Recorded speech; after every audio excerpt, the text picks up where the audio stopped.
മുഴുവൻ സുഖം പകരാനാം സ്നേഹദീപമേ മിഴി തുറക്കൂ.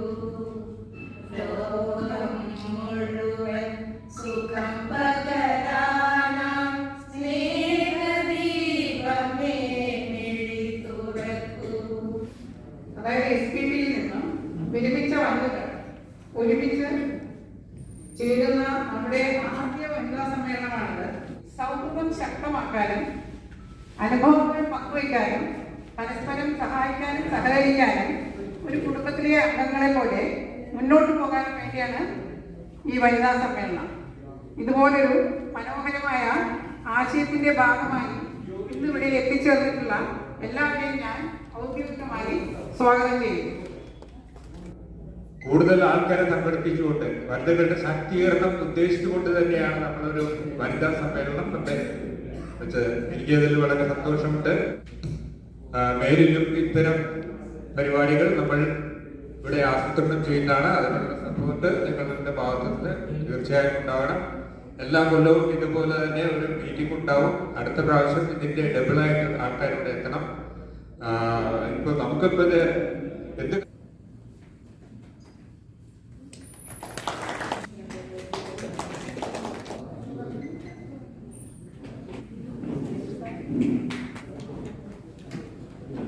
സ്റ്റിയറിംഗ് മാത്രം നമ്മുടെ കയ്യിൽ തന്നിട്ട് ക്ലച്ചും ബ്രേക്കൊക്കെ ഞങ്ങളുടെ കയ്യിൽ ഇരുന്നോട്ടെ എന്നൊരു സമീപനം ഇപ്പോഴും ഉള്ളതായിട്ട് തന്നെ ഞാനെങ്കിലും പുരുഷന്മാര് നമ്മുടെ ഒപ്പം ഉണ്ടാകണമെന്ന് ആഗ്രഹിക്കുന്ന ഒരാളാണ് ഞാൻ. പലപ്പോഴും അങ്ങനെ ഒരു സമീപനം ഉണ്ടാകാറുണ്ട്. നമ്മൾ നമ്മുടെ കരുത്തിനെ കുറിച്ച് തിരിച്ചറിയുക എന്ന് പറയുമ്പോൾ ആരാണ് ഈ സ്ത്രീ, സ്ത്രീ ആരാണെന്നും പലപ്പോഴും നമ്മൾ അറിയാറില്ല. നമ്മൾ തിരക്കിനിടയിൽ ഇങ്ങനെ ജീവിച്ചു പോകുന്നു, സ്ത്രീയും പുരുഷനുമായിട്ട് ജീവിച്ചു പോകുമ്പോൾ ശരിക്കൊരു സ്ത്രീയാകാൻ. അപ്പൊ സീമന്തി ബോവറേന്റെ ഒരു പുസ്തകമുണ്ട്, ദ സെക്കൻഡ് സെക്സ് എന്നാണ് അതിന്റെ പേര്. അതിൽ അവർ പറയുന്ന വളരെ പ്രശസ്തമായ ഒരു വാചകമുണ്ട്, ആരും സ്ത്രീയായി ജനിക്കുന്നില്ല. നമ്മൾ ഈ കാണുന്ന നമ്മളെ പോലെയുള്ള സ്ത്രീകളല്ലേ? സത്യത്തിൽ നമ്മൾ ഇങ്ങനെയല്ലേ, ജന്മം കൊണ്ട് നമ്മൾ ഇങ്ങനെയുള്ളവരേ അല്ല, നമ്മളെ ഇങ്ങനെ ആക്കി തീർത്തതാണ്. ഒരു സോഷ്യലൈസേഷൻ പ്രോസസ്സിലൂടെ നമ്മളെ ഇങ്ങനെ ആക്കി തീർത്താണെന്ന് പറയുമ്പോൾ നമ്മൾ സത്യത്തിൽ ആരാണ്? ശരിക്കുള്ള സ്ത്രീ ആരാണ്? ഇതൊക്കെ ആക്കി തീർത്ത സ്ത്രീകളാണ്.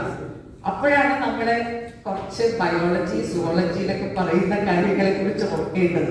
സ്ത്രീയും പുരുഷനും ജീവൻ ഉണ്ടാകുന്നത് എങ്ങനെയാണെന്ന് എല്ലാവർക്കും അറിയാം അല്ലെ? സ്ത്രീയുടെ അണ്ഡം പുരുഷ ബീജവുമായിട്ട് ചേരുമ്പോൾ അവിടെ ജീവൻ ഉണ്ടാകുന്നു. ഉടനെ തന്നെ അവിടെ ലിംഗനിർണയം നടന്നു കഴിയും. അപ്പൊ അതിന്റെ അടിസ്ഥാനം എന്ന് പറഞ്ഞു കഴിഞ്ഞാൽ ഈ സ്ത്രീയുടെ അണ്ഡത്തിൽ എക്സ് ക്രോമസോം മാത്രമേ ഉള്ളൂ. ഈ ബീജങ്ങളിലാണെങ്കിൽ എക്സ് ക്രോമസോം ഉള്ള പുരുഷ ബീജങ്ങളുണ്ട്, വൈ ക്രോമസോം ഉള്ള പുരുഷ ബീജങ്ങളുണ്ട്. സ്ത്രീയുടെ അണ്ഡത്തിലുള്ള എക്സ് ക്രോമസോം ഉള്ള പുരുഷ ബീജവുമായിട്ടാണ് ചേരുന്നതെങ്കിൽ ആരാണ് ഉണ്ടാവുക? അതാണ് സ്ത്രീ. എക്സും വൈയും ചേരുന്നതാണ് പുരുഷൻ. അപ്പൊ ഒരു കാര്യം മനസ്സിലായോ? ജീവന്റെ ആധാരം എന്ന് പറയാവുന്ന ക്രോമസോം ഏതാണ്? എക്സ് ആണ്. അതില്ലെങ്കിൽ സർവൈവൽ ഇല്ല. അപ്പൊ വൈയുടെ പ്രധാനപ്പെട്ട ഉദ്ദേശം മെയിൽനെസ്സിനുള്ള സപ്പോർട്ട് കൊടുക്കുക. മനുഷ്യന്റെ ആദ്യത്തെ ബ്രെയിൻ എന്ന് പറഞ്ഞു കഴിഞ്ഞാൽ അതുവരെ ആരാരും ശ്രദ്ധിക്കപ്പെടാതെ ലോകത്തിന്റെ ഒരു ഫോണിൽ കഴിഞ്ഞിരുന്ന മനുഷ്യൻ ഇന്ന് ലോകത്തെ കാൽക്കീഴിലാക്കി. അപ്പൊ ആദ്യത്തെ ബ്രെയിൻ എന്ന് പറയുന്നത് എന്തായിരിക്കാം? തീ കണ്ടുപിടിച്ചതാണ്. തീ കണ്ടുപിടിച്ചതുകൂടിയാണ് സർവീസ് കൊടുക്കുക. ഒരിക്കലും ജനങ്ങൾ ഉത്തരവാദിത്തങ്ങൾ ഏറ്റെടുക്കരുത്. ഏറ്റെടുത്തില്ലെങ്കിൽ തലയിൽ പോവുകയാണ്. അങ്ങനെ പലർക്കും അബദ്ധം പറ്റിയിട്ടുണ്ട്. SBTയുടെ ഒരു പഴയ കാല ഓർമ്മകളാണ് എല്ലാവർക്കും ഉള്ളത്. SBTയുടെ അംഗങ്ങളെല്ലാം ഒരു കുടുംബാംഗങ്ങളെ പോലെ കഴിഞ്ഞവരായിരുന്നു. ഓരോ ബാങ്കും വീടിന് പുറത്തുള്ള ഒരു കുടുംബമായിട്ടാണ് കഴിഞ്ഞിരുന്നത്. പുരുഷന്മാർക്ക് ആധിപത്യമുള്ള ഒരു കാലമായിരുന്നു പഴയത്. നമ്മുടെയൊക്കെ സർവീസിന്റെ തുടക്കത്തിൽ നിങ്ങളുടെയൊക്കെ ബാങ്കിൽ ഇവിടെ ഇരിക്കുന്നവരെല്ലാം ബാങ്ക് സർവീസ് തുടങ്ങുന്ന കാലത്ത് കുറച്ചു കാലം മുമ്പേ ചന്ദ്രികയോട് പറഞ്ഞപ്പോൾ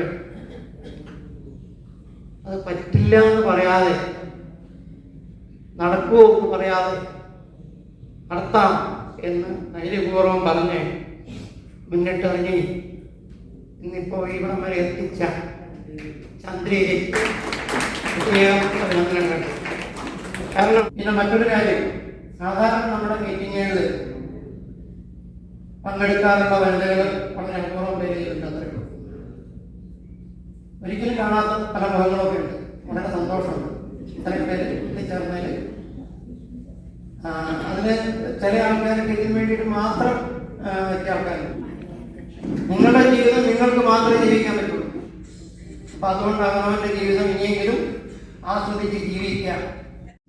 നമ്മുടെ അടുത്തൊരു പ്രോഗ്രാമിന് അറിയിക്കാം. കാരണം അത് ഞാൻ എല്ലാവരോടും ആവശ്യപ്പെട്ടുണ്ടാവാം.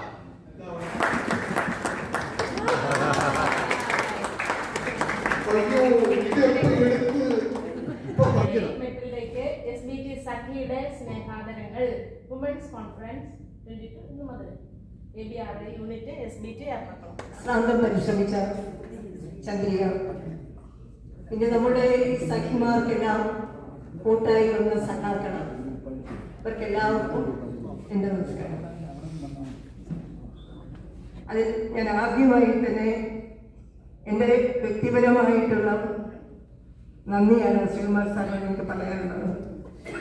അവർ നമ്മുടെ ഓരോരുത്തരെയും സാർ പറയുന്നുണ്ടെങ്കിൽ നമ്മൾക്ക് ഇതുപോലൊരു കൂട്ടായ്മ ആവശ്യമാണ് എന്നുള്ളത് നമുക്ക് എല്ലാവർക്കും അറിയാമെങ്കിലും എല്ലാവരും വീട്ടിലെ മേഡം പറഞ്ഞതുമാതിരി നമ്മൾ നമ്മളിലേക്ക് തന്നെ ഒതുങ്ങിക്കൂടുന്ന ഒരവസ്ഥയാണ്.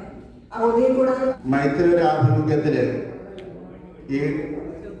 ഇതുവരെ 3 വർഷമേ ആയുള്ളൂ നമ്മൾ ഇത് തുടങ്ങിയിട്ട്. ഏകദേശം 60 ലക്ഷം രൂപ നമ്മൾ ഇതുവരെ ആളുകൾ നമ്മൾ തന്ന് സഹായിച്ചിട്ടുണ്ട്.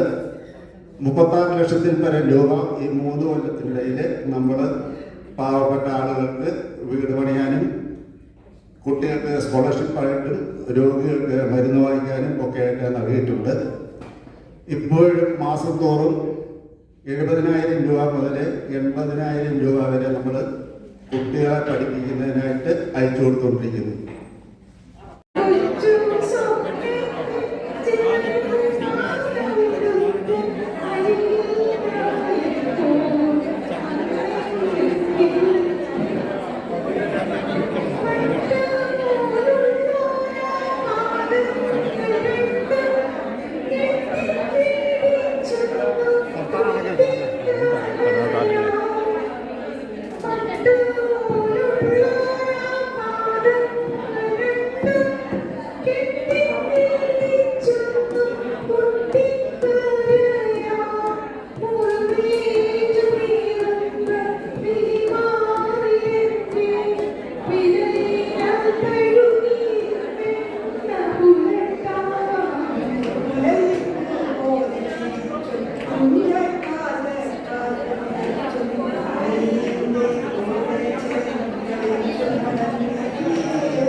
ആരെങ്കിലും പങ്കെടുക്കാണെങ്കിൽ എത്തിച്ചേരുക. റിംഗ് എറിയൽ മത്സരം അവസാനിക്കാൻ പോകുന്നു. സമ്മാനം ആർക്കെങ്കിലും ആവശ്യമുണ്ടെങ്കിൽ ദയവായി റിംഗ് എറിയാൻ കടന്നു വരണമെന്ന് അഭ്യർത്ഥിക്കുന്നു. ഇത് ഉടനെ തന്നെ അവസാനിക്കും.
അവസാന കാലഘട്ടങ്ങളിൽ വായിച്ചിട്ടുള്ള ബിറ്റാണ് രണ്ടാമത് വാദിന്റെ ബിറ്റ് വായിച്ചത്.